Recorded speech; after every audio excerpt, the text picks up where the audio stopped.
my name is Marianna. I am from Mexico. I studied in the University of St. Andrews and I chose to come to Athens because I really wanted to experience the Greek life. I was really interested in East Europe. I think it is very interesting.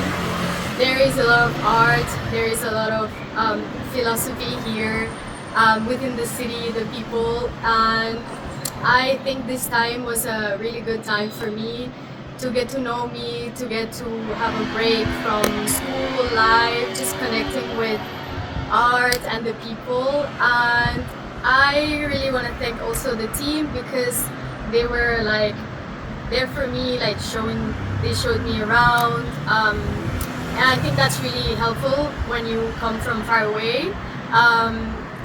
Just like you feel like you're not alone, which like I think is very important. And overall, my experience was amazing, and I'm so thankful. Thank you.